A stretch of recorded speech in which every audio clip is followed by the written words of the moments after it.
Do you want to propel yourself, your product, your business to the next level of success? Do you want to be known as an expert in a particular field? Do you want to make a real name for yourself? Lindy Stoller has been a media and marketing expert with a firm that she began in 1980. She has counseled hundreds of clients, including Steven Spielberg, Michael Jackson, and Tony Robbins, James Brolin, one handsome man, Linda Gray, and many others. We are fortunate to have her with us this morning. She's going to give us tips on how we can grow our name recognition, how we can garner media attention, how we can land that book deal. And we are very fortunate to have her. Please welcome Lindy Stoller.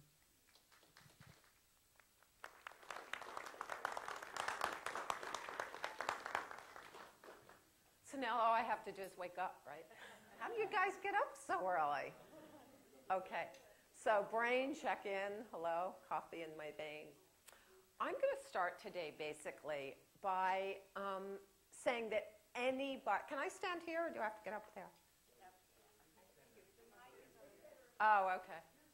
I have the mic on now. No. So can I just stand here? It's more comfortable. I like it casual. Okay. Okay. I just like it being informal and kind of casual and being with you and all of that. So I'm going to start by saying anybody, and I mean really successful, and he called me up one day and said, I'd like to meet with you. So I met with Tony, and at the time, he had a fire walking seminar basically in, I think it was a few cities, and 8 articles, and several of them said people had burned. So, but he knew he wanted to be huge. So he had this fire walking seminar, and he had these NLP skills that he had gotten from this group called Bandler and Grinder and Virginia Satir, who was before her. But he was so commercial, he couldn't really get them out. They never did anything with them. So basically I said to him, well, what's your strategy? And he didn't have one. He just said, I want to be over here. So I said, well, why do you want to do this? I mean, what's your outcome? What do you want to achieve? What's your end result?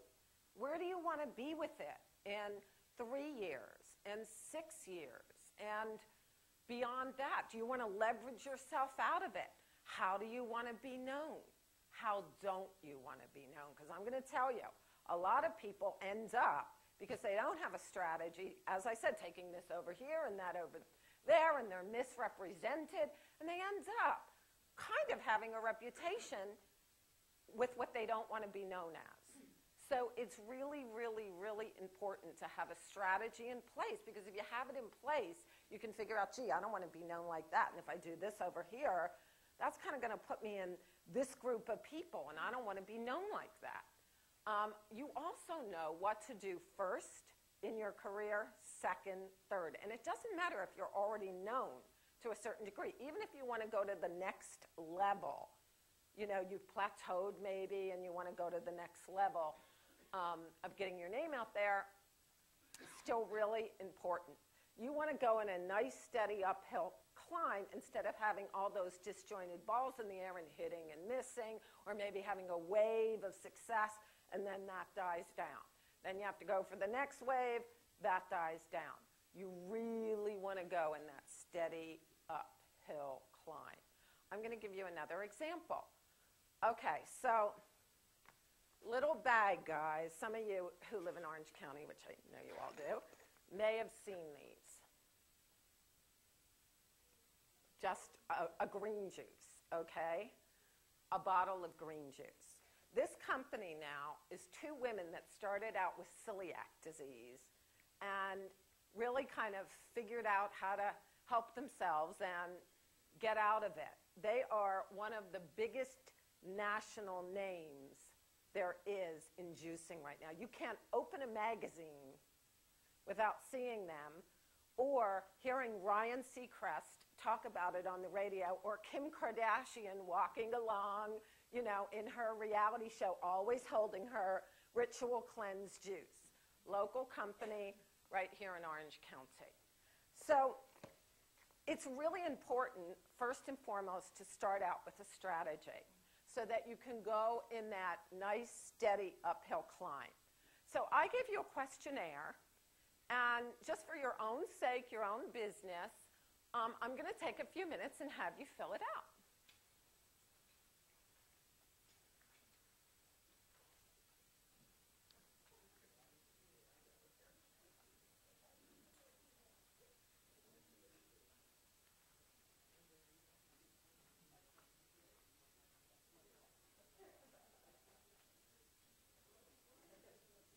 Does everybody have pens?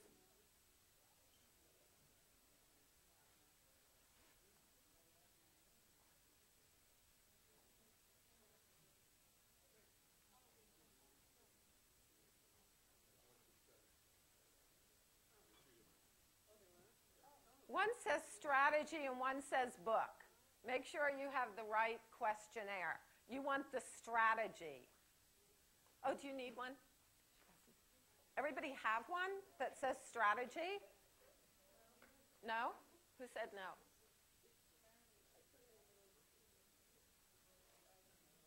If you don't have something that says strategy, raise your hand.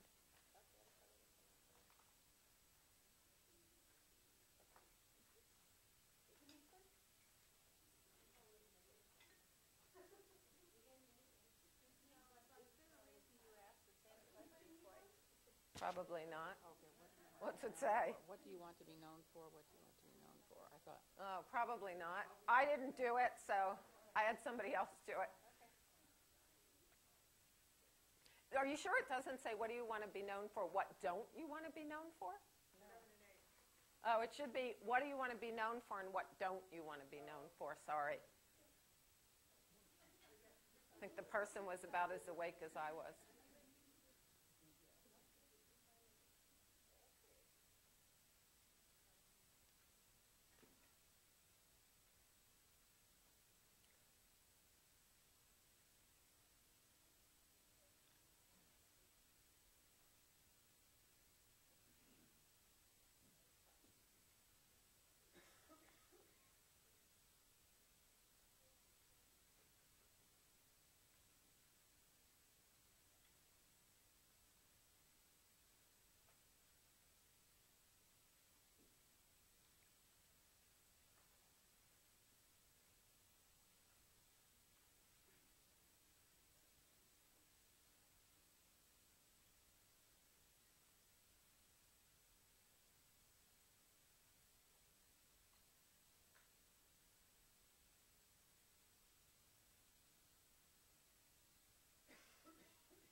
So guys, I'm going to stop now because I have a lot to cover, but you can finish them, at home. I usually, when I take someone on, this is one set of questions. We usually do about a month of questions. So when I took on Tony, this was the first thing that we did was strategy so that we could figure out what he really should become known for, what his skills were, what he really, what his passion was, what he should do first, second, third, what we should eliminate, what's not going to be good for him. There's a lot you really have to take into consideration if you want to launch correctly. If you don't want to launch correctly, it's not a big deal, but most people don't think of strategy, and so they just keep kind of going along, and they end up with a lot of disjointed balls as a result. Not always, but most of the time. I had a client who was the former chief of critical care at Cedars-Sinai Medical Center, and he pioneered a new procedure. It wasn't really new, but he was the pioneer of the protocols. It was hyperbaric medicine. And he was really an amazing doctor, and I'd done a lot of doctors, so he was referred by another doctor. And basically, hyperbaric medicine, if you remember, Michael Jackson had kind of given it a bad name because he used it. I mean, he had one after his burn incident. He just did it he did it for several reasons, and one was legitimate, but mainly he did it because he heard it was kind of like the next anti-aging thing. So every time you picked up the Enquirer or one of the rag magazines, you saw Michael, on the cover, remember, with that big chamber that he bought that was in his house, which actually to put it in your house is super dangerous. So, but that was Michael. So anyway, basically, he really opened the first, I don't know if it was the first, but it was a legitimate freestanding hyperbaric medicine facility. And the hospitals used it that were Los Angeles based, but it was used for a lot of reasons. I mean, for people with the bends was the original reason, but it had a lot of other reasons. They used it with stroke victims and I can't remember, I think it was neuropathies from diabetic wounds and just a lot of different things, surgical procedures for healing. Well, how do you make it legitimate when Michael's on the cover? Hello, every other week with his machine. So strategy was so important there in legitimizing it. And so when I came in, I had to figure out what he really wanted to do. And he really wanted his facility to be recognized because he was one of the pioneers of the protocols. And so he wanted really legitimate press. He didn't want a circus from Entertainment Tonight and, Access Hollywood coming in there. So basically, we created all of these very strategic hooks and a strategy, and everybody came out and did the most amazing press on this facility. I mean, the first one that I strategized was Associated Press, and Associated Press went all over the world with this.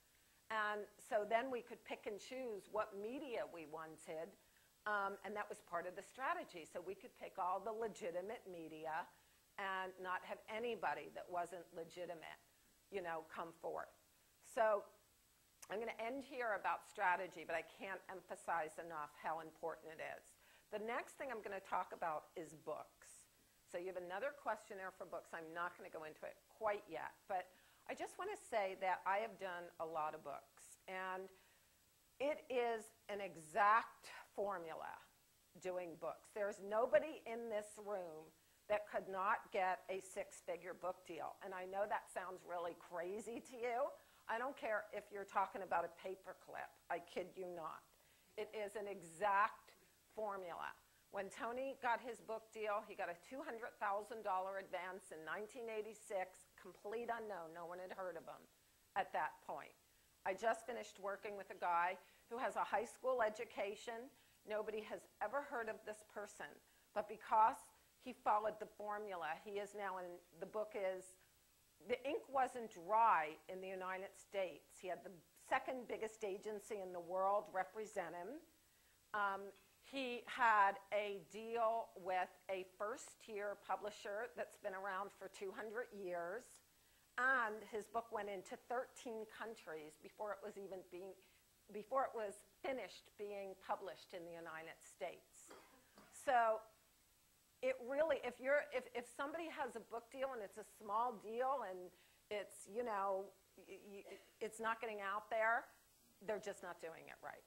So here's the protocol. Here are two books, okay? Let's look at the difference. This is Tony Robbins, okay? Everybody knows. Okay, this book was a bestseller. It was published in 1986, okay? The first run, 1986. It is now 2012. There is not a bookstore anywhere where you cannot get this book. So how many years later is that? I'm not good with math, 24, 26? That's how big this book was. But it's big and stayed big for a reason. Here's another book. How many have heard of the book, Thank You for Firing Me? Nobody, right? Got a $3,000 advance, no media, no follow-up, dead in the water, person made no money. So what's the difference? How did he do this? How did my client, who's in 13 countries, $350,000 later, just in advances? I have a client who's an OB/GYN doctor at Hogue and basically wanted to leverage herself and become known because she's pretty well known for a particular procedure. So she called me in and I worked with her. She got a $250,000 advance from Simon & Schuster. Nobody had ever heard of her as a doctor, but it was all the strategy. So how does it work? How does the process work? Here's how the process works. Just like you have a strategy for coming out there, in general, you have to have a book strategy. Have to. You have to know why you're writing this book, what you want to get out of it, what ancillary benefits do you want? Do you want international deals? Do you want to become a paid speaker everywhere? Do you want to become the expert in a particular field? Do you want to be the expert that's on Dr. Oz all the time or on The View? Do you want to leverage yourself out of seeing clients? Why do you want to do this? Really important question. So the book strategy is the first important thing that I do when I take on a client. We do a book strategy. Next, you have to understand that books that are bestsellers have a formula and they have hooks, okay? There are very exact ways that you write a book that an agent will want, a publisher will want, and the public will want. And it will keep its longevity. So it's really, really, really important that you understand the formula. So next, when I do a book with someone, I put that book into one of those best-selling style formulas, and I train them in hooks, okay? So hooks are so important that in the first 3 pages of every one of these chapters, there's not one hook, but at least 20 or so. So do you mind me saying that I worked with you guys? I worked with Christy and Ron. Were there a super amount of hooks in the first 3 pages? I'm what they call an amen Charlie. I say amen in the back of the congregation. Amen. I mean, there's just Christy, right? I mean, it's just mind-blowing when you read this from a technical standpoint. I trained him in hooks. This book is nothing but one hook after another in the first 3 pages. And then you could put all your information in. But you have to know how to open a chapter correctly, close a chapter correctly, and pad boring information. So Well, not boring, but, technical, your stuff that you want to teach, because, it's important. So the next thing is publishers never buy from people. They buy from agents. And if you were to send a publisher a book finished, they wouldn't buy it. They only buy from proposals that are about 50 pages long, and they're done precisely to the selling. It's a sales tool, and it's done exactly like to their specifications in an exact formula. And then when that proposal is done, most people make this big mistake. They write the whole book. Then they can't sell it because that's not how they're bought. And next, the publisher buys from agents. So it's just like the Hollywood system. The publishers buy from the same agents that they've been buying from year after year after year. Just doesn't vary. So the way that I get people to deals is I have the relationship with those agents and the owners of those agents, and I've been working with them for years. So they know I'm going to give them, the right proposal. I'm not going to take on anyone I don't think isn't going to sell. And so as a result, you get to the really big agents, because trust me, that's who the publishers buy from year after year.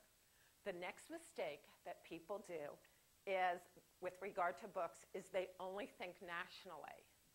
The money is internationally. So you want a national deal, don't get me wrong. You want to end up with a national deal because, trust me, if you have a book from Simon & Schuster or HarperCollins or any of the first-tier publishing companies, you're going to get on all the talk shows. You'll probably get a second deal. You'll get a lot of advantages. However, you will get, just like my client who's up to $350,000 in advances in 13 countries, what if Germany wants it? Okay, well, Germany may pay 50 grand as an advance. Somebody else may pay 17. It's not that big of a deal there. Somebody else may pay 70. We love this book. And before long, you have all these advances coming from other countries. So it's a really, really important thing. Another thing you never want to do is self-publish. If you self-publish, you will not be taken seriously by any media outlet anywhere in the entire country. So you may sell a few books, but you'll never sell what a Simon & Schuster can do or a HarperCollins, because their distribution is enormous. So people think, oh, but they get a bulk of the money. Well, think about all of the Barnes & Nobles that you can get into being with them. So it's amazingly important not to self-publish, or to go with those marketing companies that I think charge you, like $30,000 or $40,000, and they say, oh, we can market you. You're so special. We can we'll print your book, and we'll publish it, and you get to see your book all nicely done, and we're going to market it, and we're going to distribute it, and guess what? They're not taken seriously also by the legitimate places, so you're not going to be looked at legitimately. The only way you really are going to get every ancillary benefit you can think of, from international deals, great paid speaking engagements, a regular on The View or morning shows as the expert, is by having a legitimate, real publishing company like the big houses. It has huge advantages. So I know a lot of you don't want to write a book, but some of you may. So I have a questionnaire that I'm going to take a few minutes and have you look at and answer. Oh, Bosch, she didn't get one. Did everybody get a book?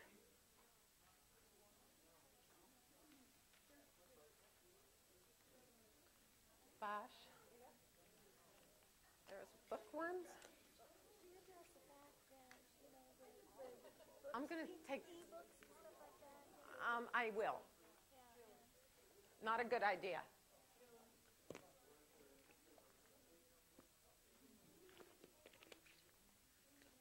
Anybody who didn't get the book one?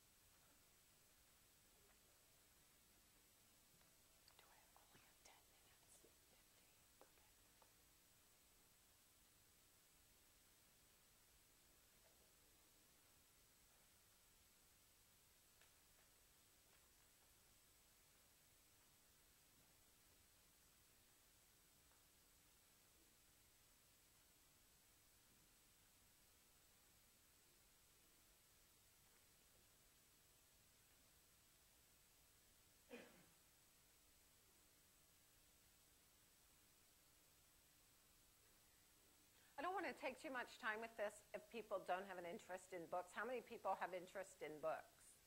Oh, okay, then I'll take time. Never mind. I just didn't want to waste the time if a lot of people, you know.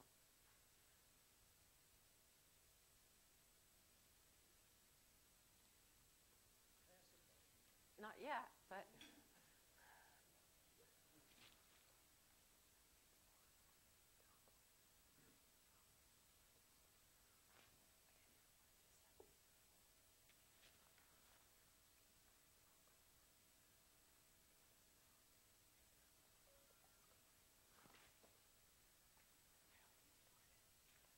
Did you have a question you needed about that?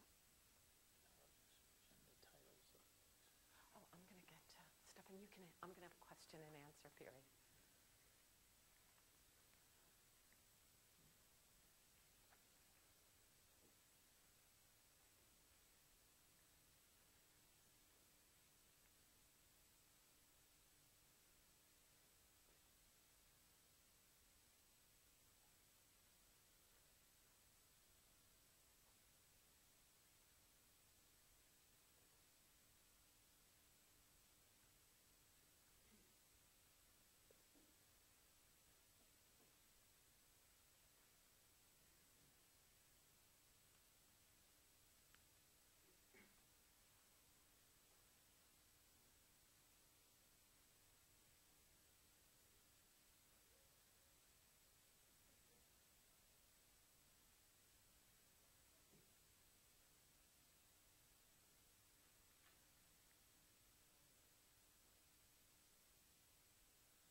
So guys, I'm actually going to stop because I hear I don't have that much more time, and I want to cover some other things. This is a fraction of the questions I would give you if I were really doing a book with you. But how many people think about things like this when they're doing a book? You want to write the exact right book that's going to launch you in your what you really want to be launched in, and in the right way. You don't just want to go, I want to write a book. So the strategy of it is incredibly important. Somebody just asked me about titles. Are titles important? They are so important. So I'm not going to say every title, but for the most part, the titles that work the best are titles that tell you what you're getting. Because think about it. You're in Barnes & Noble. You have a topic. You're having a problem in relationships. You go, I'm going to go to the store and look for a book. If you have some obscure title that's a cutesy title, somebody's just going to bypass you, you know, when they want to buy something. You know, but the 7 Habits of Highly Successful People, you know instantly what that book is about. Unlimited power. You know what that's about. The 10 biggest legal problems women can avoid. You know what that's about. So, you know, unless you're writing a fiction novel that you want to go to movie, your title, if it's nonfiction, is really, really important for your sales. I'm going to move on, and I will answer your question probably later. I have to move on to the next topic. You can ask me afterwards. But the next biggest area is media and strategizing media. It doesn't matter what you do. If you have a local restaurant, if you have a local business, if you are a professional, a doctor, a lawyer, an accountant, if you can get yourself successfully out there in the media as the expert that's used over and over and over again by the local news or the local newspaper, your reputation, your name will consistently get out there. I'm going to go back to this bottle of juice, okay? This is like there's a zillion juice companies everywhere. If you go anywhere, they're just everywhere. It's just a bottle of juice. They have a cleansing program. But they strategically did media, and as a result, there is not a week that goes by, or a month I should say, that this juice is not in People magazine, Vanity Fair, Us magazine, every celebrity magazine you can think of. And I mean not a week. The media for this company is so huge, it's unbelievable. Simply because they had a media strategy. Again, I know I wouldn't have time to do a strategy for media for you, but it's so important because people just go out and take, again, whatever comes out. Like, oh, somebody wants to do an article on you, or somebody, decides, oh, let's go out and do some media. Media has got to be done strategically. You have to know why you're doing it, what media to do first, second, third, and you have to do media like a job. When Tony Robbins did Unlimited Power, the first media piece that I put him on, the first thing I did was put him on the Today Show. Big mistake, but just because Tony talks really fast, so we didn't quite iron that out yet. But I had the host was actually speaking as fast as him by the end instead of him slowing down. It was kind of funny, but what was interesting was I trained him in all his hooks. And so he went in and did every interview like a job. His job was to sell books on television. And he knew, even if they asked him about the firewalk over here, which he had gotten some bad press about, he was going to answer about the book over here and do it in such a beautiful way that it completely hooked in every demographic watching the show, and he took complete control of the interview. So media has to be done. Never do an interview because somebody comes and says, oh, you're an expert in something and we'd like to interview you. You never, ever want to do media like that because you will end up getting burned eventually from it. So it has to be so carefully strategized, and every word you speak has to be thought out ahead of time, and you want to use those words over and over in every interview. It doesn't matter if they ask you about the moon. You answer with the sun, if that's what you're selling, and you do it in a very, very exact way. How many minutes do I have? 5. Oh, I was hoping for 10. Okay, so I'm open for questions, I guess. So anybody? Yeah.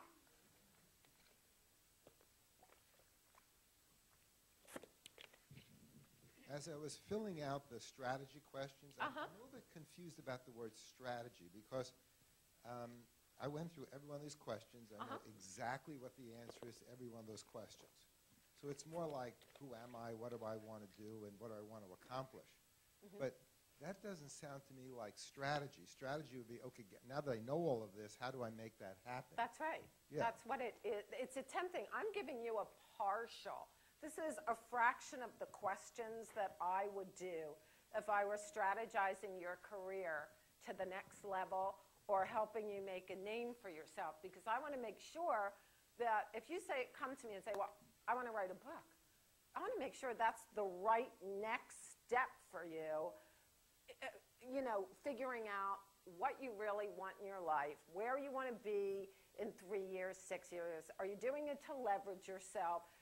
Where's your gifts? What are your gifts? So basically what you're saying is this questionnaire is really to define who you are. No. And it's the first step of your strategy. It's a step. Okay. Depending on the person, would depend on what the first questions would be. There's usually, it just depends on what you're trying to achieve. It's not an exact, I really individualize everybody. But I'm just trying to emphasize that when you do strategy, a lot of people don't even think about these things, when they're trying to move forward. Is a book the next step for you? Or is something else better? When I start seeing the answers, when Tony Robbins came to me and answered all these questions, it became really obvious what he needed to do, and he needed to kind of buy away from one thing, and we were going to move something else out into the forefront. So. Just really quick, I remember when I read the book, The Help. I loved it. I still haven't seen the movie, but I read a little bit about the author, and I was really, really amazed to learn that she was so young. It was her first book, and she was like a publishing, or not a publishing, but a creative writing student in college. And I just wondered if you knew anything about that and how she became so successful, or why, and if you at all know anything about how she came to write that book and had instant. I don't, but I would suspect she had a pretty good contact somewhere. I can't say that for sure, but it usually isn't. I mean, when I find people that have written books and they become huge, they knew someone they either knew a big agent in New York, like, the ones I'm speaking about, or they knew someone in publishing. Not always, but yeah. What do you think of, I'm sorry. Oh, sorry. I just wanted to quickly ask, I'm a professor. Oh. And Of what, might I ask? Education, actually. And I look a lot at the social emotional development of children. And I've always wanted, as a professor here at UCI, you can imagine I've done my books, I've done my articles, always in scholarly journals and presses. How do you get useful information beyond the academic echo chamber? Oh, it's really easy. You just make it a commercially viable book. That's part of the strategy, by the way. You were asking, so in a book strategy, the way we figure out how to take your material and make it commercially viable is we look at every single thing you really want to put out and what you want to become known for, and then we just write it or put it out there in a best-selling style. It never changes what you want to say, by the way. If you're serving salmon for dinner and you have guests, but you have a round plate and a triangular plate, maybe a sushi plate, the salmon remains the same, right? It's just the presentation that's different. Same here. Two questions. What do you think of YouTube, and have you ever used it for any of your clients? I have not. I try and build. I'm not going to say it isn't good. Believe me, look what it's done for Justin Bieber, I think it was, and some of these other people. But I try and really set people up in a more, I don't want to use the word legitimate because people will, but there really is a legitimate, like what the world or people that can get you into TV and all these bigger outlets, they look at things that are more legitimate. My question about Is that the one you ebooks, they're becoming quite popular. Yeah. Are they actually selling, getting the job done? Well, it depends on what job you want to do. Mm-hmm. If you want to sell millions of books and make a significant amount of money and have a ton of doors open, I would not suggest going that route. But if you're small and you want to kind of get out there, I'm not saying you couldn't get huge. It could happen, but again, it's the more legitimate way that is still being considered by society or producers on TV or publishing companies or Barnes & Noble or whatever. It's my time. So anybody who wants a card and a list of my services, Basha has them on the table, and if you want to ask me something privately, I'm happy to stay here for a few minutes. Thank you.